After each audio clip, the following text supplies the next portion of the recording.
غزہ میں پانی ختم ہو رہا ہے، غزہ میں کھانا ختم ہو رہا ہے، غزہ میں گیس ختم ہو رہی ہے، غزہ میں بجلی ختم ہو چکی ہے، غزہ میں ہاسپٹلز کی ہمت ٹوٹ رہی ہے، غزہ کے مردہ گھروں میں لاشیں ہی لاشیں ہیں۔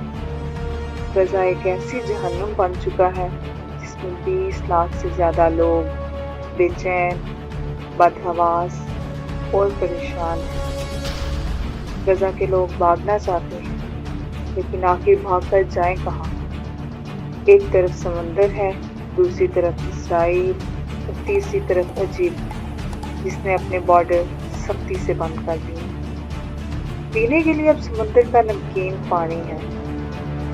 ٹھنڈے بنتے غزہ کا ٹمپریچر بڑھتا جا رہا ہے۔ ہر ایک چھت ہر ایک دن گزرنے کے ساتھ ختم ہو رہی ہے، اور اس خطرناک تباہی سے بھی زیادہ تباہی اسرائیل کے لڑاکا بم گرا رہے ہیں۔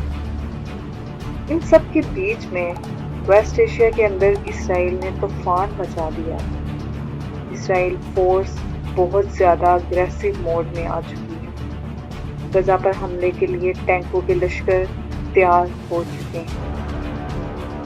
اسرائیل ڈیفنس فورس لبنان پر بھی قہر برپا کر رہی ہے، اور سیریا کے بارڈر پر بھی اسرائیل منہ توڑ جواب دے رہا ہے۔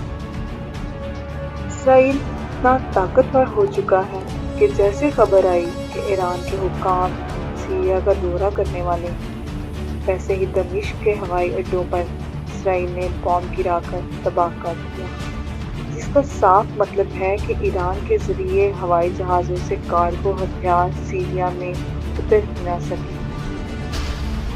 کیا ورلڈ وار شروع ہو چکی ہے؟ اس کا جواب بہت سے تجزیہ کار اب ہاں میں دینے لگ گئے، لیکن اس ورلڈ وار کا سینٹر غزہ پٹی بن جائے گی اس کا اندازہ کسی کو بھی نہیں۔ کہا جاتا ہے کہ اگر دشمن سے جیتنا ہو تو دشمن کی سپلائی لائن کاٹ دو، دشمن کی رسد کاٹ دو، دشمن کا پانی کاٹ دو، دشمن کو ہتھیار پہنچانے کے سارے راستے بند کر دو۔ یہی وجہ ہے کہ ایک ہفتے کے قریب ہونے کو ہے اور غزہ کی طرف سارے سپلائی روٹ بند ہو چکے ہیں۔ غزہ کے اندر اس وقت کے حالات فلسطین کے اخبارات کے مطابق غزہ میں ادویات کی کمی 44% ہو چکی ہے، غزہ میں بجلی کی کمی 80% ہو چکی ہے، ایندھن کی کمی سے اب جنریٹر بھی بند ہونے لگے ہیں، جس سے ہاسپٹلز میں علاج میں بھی رکاوٹ آ رہی ہے۔ غزہ میں ناکہ بندی کی وجہ سے ہاسپٹلز کے بلڈ بینکس میں خون تیزی سے ختم ہو رہا ہے۔ اب سوال یہ اٹھتا ہے کہ غزہ میں موجود 20 لاکھ سے زیادہ لوگ کیا کریں گے؟ ظاہر سی بات ہے، ایجپٹ کے حکام کی طرف سے بیان آیا ہے کہ غزہ کے لوگ غزہ پٹی نہ چھوڑیں، جس سے اسرائیل زمین پر قبضہ کر لے گا اور کبھی نہ چھوڑے گا۔